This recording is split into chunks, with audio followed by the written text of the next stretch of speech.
Well, it was really kind of shocking today. And, I didn't think that I would use that word very much anymore because I felt like at this point I was unshockable. But you know what?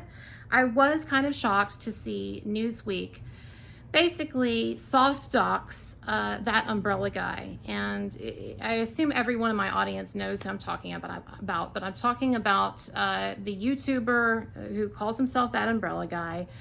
He has been for years now at the forefront of honest coverage about the Johnny Depp and Amber Heard situation, and he's been one of the fiercest and most relentless critics of Amber Heard. And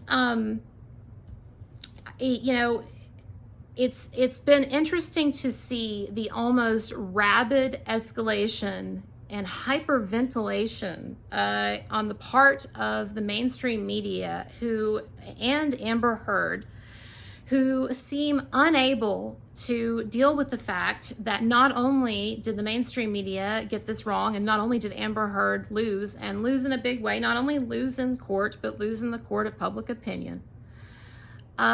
Neither Amber nor the mainstream media seem able to deal with these losses. And so they continue to work themselves up into a state of ridiculous sort of frenzy over the fact that, oh my God, YouTubers like Tug, that umbrella guy, they might be making a good income on exposing us and exposing our lies and our hypocrisies.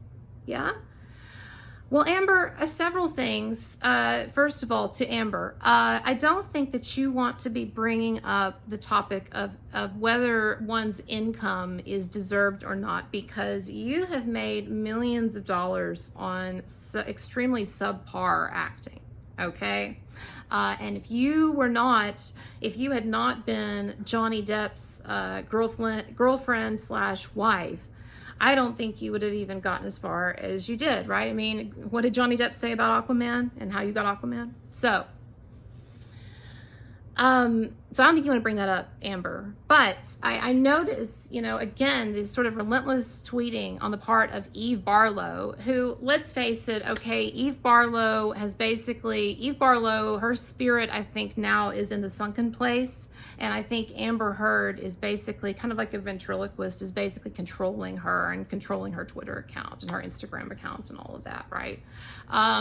Eve has, she's never struck me as the most insightful person, but I've read some articles that she's written, and regardless of whether I agree with their content or not, I do see that in terms of her writing ability, there's a very functioning brain there, or there was.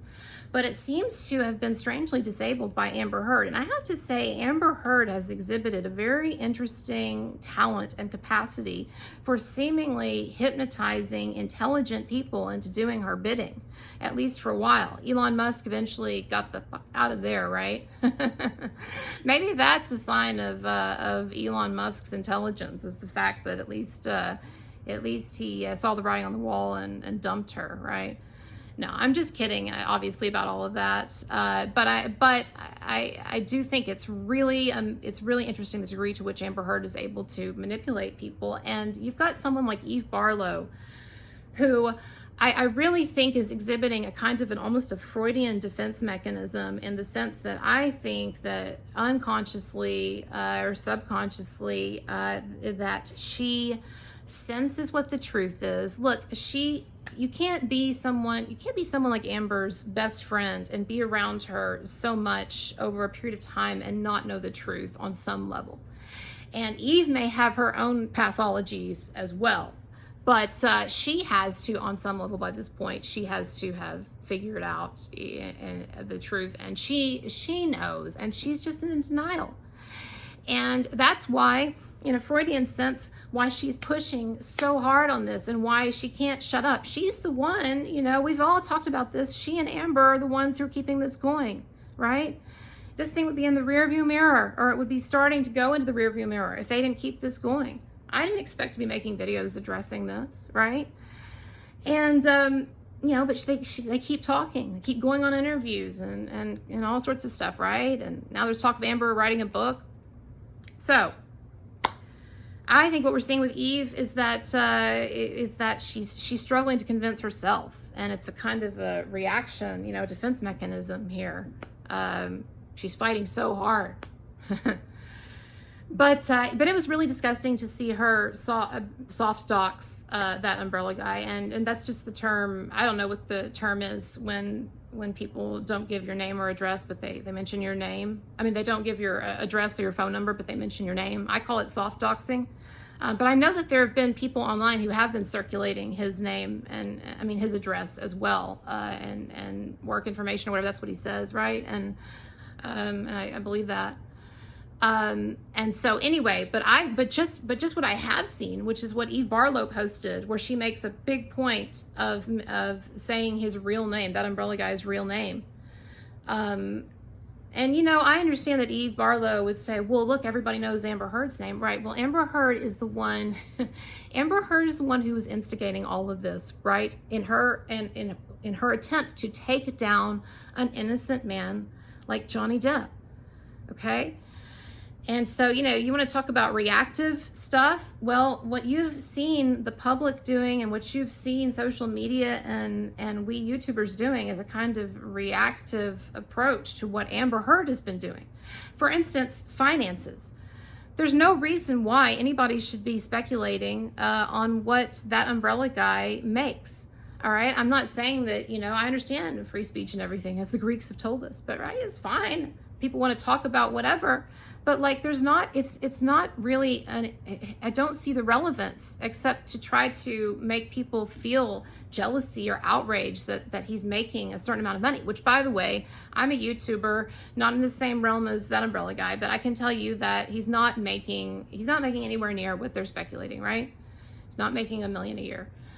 But there is something very, very aggressive about this. And the thing is, once again, Eve/Amber, Amber is the one who brought the money issue into this. Okay, nobody was talking about Amber's finances or would have been talking about Amber's financial situation if Amber had not tried to extort Johnny Depp for money with her false domestic violence claims. That's what it was originally about. And of course, we've seen the letter from Amber's lawyer discussing this. And also, Amber's the one who brought money into the public conversation when she pledged, and no one forced her to do this. No one was even asking for it. But she, like a dummy, offered it up herself. She pledged her $7 million divorce settlement to charities. And so then, yes, it became an issue when she didn't fulfill that pledge.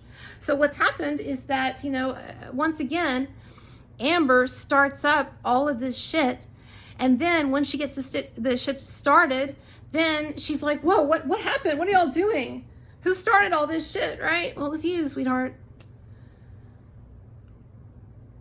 So yes, Amber, you made yourself a household name. That umbrella guy did not do that, all right? He does not have that kind of power. I certainly don't have that kind of power, but he does not have that kind of power. Yeah, he's got a lot of subscribers and stuff, and he's had success. But, you're trying so hard to deflect and displace blame, just in true narc fashion, narcissistic fashion. You can't take responsibility for what you've done to yourself and the astounding degree, Amber, of self-sabotage in which you've engaged. You can't take responsibility for that. And so you are rabidly in a kind of a frenzy looking for someone that you can displace the blame onto and the anger onto. And right now it seems to be that umbrella guy. But I have to say, I certainly did not expect, and I guess I should have, based on the way that they've conducted themselves up to this point, but I did not expect the mainstream media to make that umbrella guy's real name a focus of an article and to soft dox him. But they did, and I found it, I feel like I'm not shocked by a lot of things, really, but I'm jaded or whatever, but I was kind of shocked by this, This article complaining that a YouTuber may make as much as $60-something thousand a month doing Amber Heard videos, and then it mentions his name, his full name there, right? First part of the article, right there at the beginning of the article. you know, and there's a clear reason for it that doesn't add anything to the journalistic content or anything. It doesn't add any insight. It's meant to be a kind of a threat in a way, or a kind of, yeah, something to bring anxiety. And so anyway, it's really disgusting, and I think it just shows how jealous the mainstream media are, how jealous Eve Barlow is, and how pissed Amber Heard is, and how desperately she's looking for someone to displace the blame onto. That's what I see. I'm gonna have more content on this, but also other topics. I've got a video about Marilyn Manson, that situation coming out like very, very soon, like tonight. I'm working on finishing it up. I have an update on the David Sabatini situation. That's coming out like tonight or very soon as well. I've got an interview with my mom coming out soon. I've got videos and other topics. There's just a lot. So subscribe to my channel. Hit me up on PayPal, Patreon. I'll be putting up new Patreon content. I've got a Q&A that's going up right now that's going to be exclusive. Anyway, okay. Bye-bye, everybody.